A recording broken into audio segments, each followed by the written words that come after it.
All right, trying something new here, so we're gonna figure this out.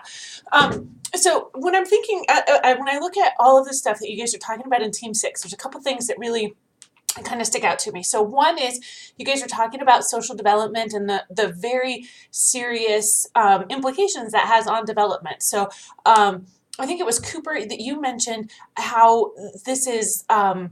How these cognitive differences or these cognitive developments may be taking place, but outside of understanding the influence of those social interactions, it doesn't really mean anything. And I think that's very, very astute. So what I want you to think about is how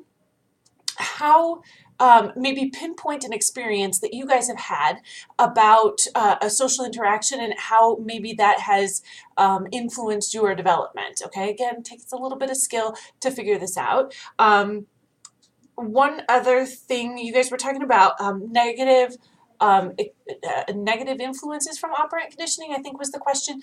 And the answer is yes. Yes, that can happen. Okay, so let me give you an example. So when we're talking about operant conditioning, we're talking about how we get sort of this complex feedback that helps to shape and mold our behavior.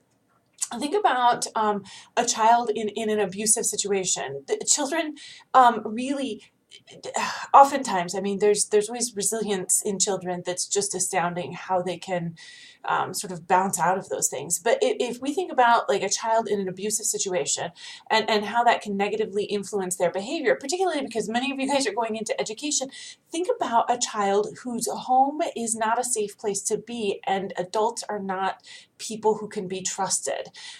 These are oftentimes the kids that are the most behaviorally disruptive in class because they're sort of acting out, waiting to get attention, and they're also testing this environment where adults have not been mean to them or have not hurt them, and they want to know, where's that line, where is the abuse going to start? And again, a lot of times this isn't cognitive that they're really doing this, but a lot of times these are, think about how difficult that would be for a child to not have adults that are safe in their life. Okay, so important stuff for teachers to consider. And then the other thing you guys were talking about is development continuous. I like that you guys are really contemplating these ideas and sort of weighing the pros and cons. So on that, I don't know if I have anything to add.